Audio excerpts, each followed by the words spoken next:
Phone ಬಂತು.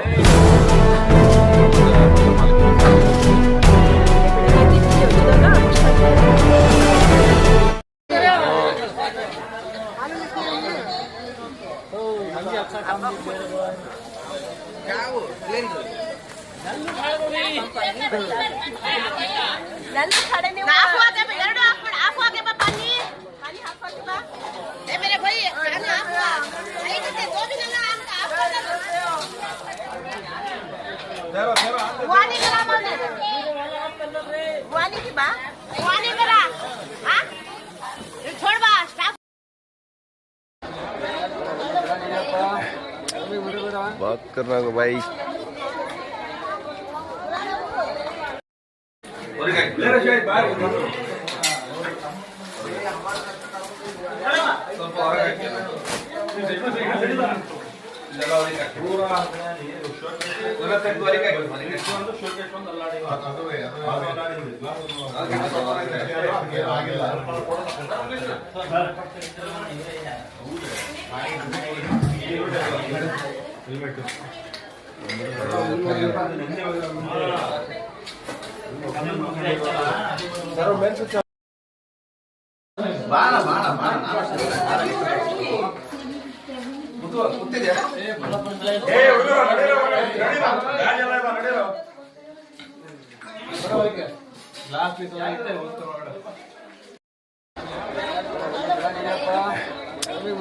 बात करना को भाई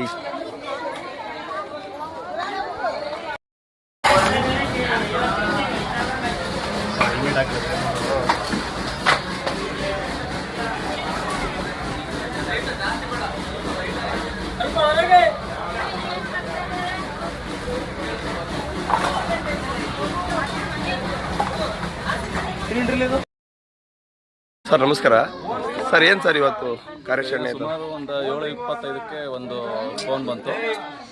ನಮ್ಮ ತರೀಕೆರೆ ತಾಲೂಕು ಗಾಳಿಹಳ್ಳಿ ಕ್ರಾಸ್ ಆಶ್ರಯ ಬಡಾವಣೆಯಲ್ಲಿ ಸುಮಾರು G+2 RCC ಬಿಲ್ಡಿಂಗ್ ಅಲ್ಲಿ ಒಂದು ಗ್ಯಾಸ್ ಲೀಕೇಜ್ ಆಗಿ ಫೈರ್ ಆಗಿದೆ ಅಂತೇಳಿ ಮಾಹಿತಿ ಬಂತು. ಮಾಹಿತಿ ಬಂದ ತಕ್ಷಣ ನಮ್ಮ ತರೀಕೆರೆ ಅಗ್ನಿಶಾಮಕ ಠಾಣಾಧಿಕಾರಿಗಳು ಮತ್ತು ನಾವೆಲ್ಲ ಸಿಬ್ಬಂದಿಗಳು ಬಂದು ಇಮಿಡಿಯೇಟಾಗಿ ನೋಡಿದ್ವಿ.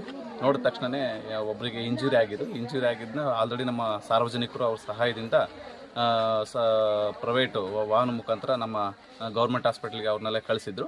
ನಾವು ಬಂದು ಇನ್ನು ಮಿಕ್ಕಿದ್ದೇನು ಬೆಂಕಿ ಏನಿತ್ತು ಅದನ್ನೆಲ್ಲ ನಾವೆಲ್ಲ ಕೆಡಿಸ್ಬಿಟ್ಟು ಮತ್ತು ಸಂಬಂಧಪಟ್ಟ ಮಾಲೀಕರಿಗೂ ಸಹ ನಾವು ವಿಷಯ ತಿಳಿಸಿ ಮತ್ತು ಸ್ಥಳಕ್ಕೂ ಸಹ ಪೊಲೀಸ್ ಸಿಬ್ಬಂದಿ ಸಹ ಬಂದಿದ್ದಾರೆ. ಬಟ್ ಇವಾಗೇನು ಸಮಸ್ಯೆ ಏನಿಲ್ಲ, ಎಲ್ಲ ಕ್ಲಿಯರ್ ಮಾಡಿದ್ವಿ. ಸರ್ ಸ್ಥಳೀಯರು ಏನು ಹೇಳ್ತಾರೆ, ಏನಕ್ಕೆ ಆಗಿದೆ ಅಂತ ಏನಾದರೂ ಮಾಹಿತಿ ಇದೆ? ಸ್ಥಳೀಯರು ಹೇಳ್ತಾರ ಮಾಹಿತಿ ಪ್ರಕಾರ ಗ್ಯಾಸ್ ಲೀಕೇಜ್ ಆಗಿದೆ ಅಂತಲೇ ಹೇಳ್ತಾ ಇದ್ದಾರೆ. ಗ್ಯಾಸ್ ಲೀಕೇಜ್ ಆಗಿದೆ. ಎಷ್ಟು ಜನ ಇದ್ರಂತೆ ಸರ್ ಅಲ್ಲಿ? ಒಬ್ರು ಇದ್ದಾರೆಲ್ಲ ಅವರು ಊರಿಗೆ ಹೋಗಿದ್ರು, ಬೆಂಗಳೂರಿಗೇನೋ ಕೆಲಸ, ಅವರ ಪ್ರೈವೇಟ್ ಕೆಲಸದ ಮೇಲೆ, ವೈಯಕ್ತಿಕ ಕೆಲಸದ ಮೇಲೆ. ಒಬ್ರು ಮಲಗಿ ಅದು ಅವರು ಅಷ್ಟೊಂದು ಅಬ್ಸರ್ವೇಷನ್ ಮಾಡಿಲ್ಲ, ಗ್ಯಾಸ್ ಲೀಕೇಜ್ ಆಗಿದೆ. ಸಡನ್ ಆಗಿ ಎಲ್ಲಿ ಸ್ಪಾರ್ಕ್ ಸಿಕ್ಕ ತಕ್ಷಣನೇ ಫೈರ್ ಆಗಿದೆ. ನಮಸ್ಕಾರ, ನಿಮ್ಮ ಹೆಸರು? ಅಶ್ವಿನಿ. ಅಕ್ಕ, ಏನು ಇವತ್ತು ನಿಮ್ಮ ಏರಿಯಾದಲ್ಲಿ ಏನಾಗಿದೆ?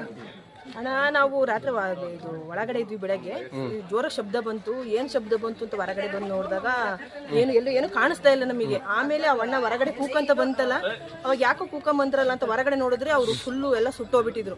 ಸುಟ್ಟೋಗಿ ಆ ಅಣ್ಣಗೆ ಬರೋಕ್ಕೆ ಶಕ್ತಿ ಇರಲಿಲ್ಲ. ಆಮೇಲೆ ಹೊರಗಡೆ ಕರೆಸಿ ಎಲ್ಲವ ಆ ಅಣ್ಣಗೆ ನೋಡಿದ್ಮೇಲೆ ಒಳಗಡೆನೆ ಗ್ಯಾಸ್ ಬ್ಲಾಸ್ಟ್ ಆಗಿರೋದು. ಆ ಅಣ್ಣ ಬಿಡಿ ಸೇರ್ತಾರೆ ಬೆಳಗ್ಗೆ ಎದ್ದು.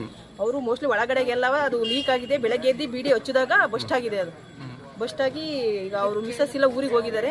ಈಗ ಅವ್ರನ್ನ ಆಸ್ಪತ್ರೆಗೆ ಸೇರಿಸಿದೀವಿ. ಆದಷ್ಟು ಗ್ಯಾಸ್ ಇಂದ ಹುಷಾರಾಗಿರ್ಬೇಕು, ಬಹಳ ಎಚ್ಚರಿಕೆಯಾಗಿರ್ಬೇಕು ಅನ್ನೋದು ಇದು ನೋಡಿ ನಮಗೆ ಅನುಭವ ಆಗಿತ್ತು.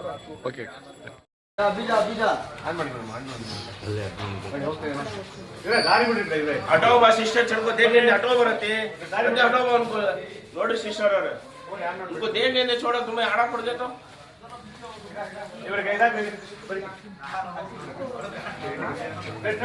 मतलब जाने वाले जहाँ से आंसर चढ़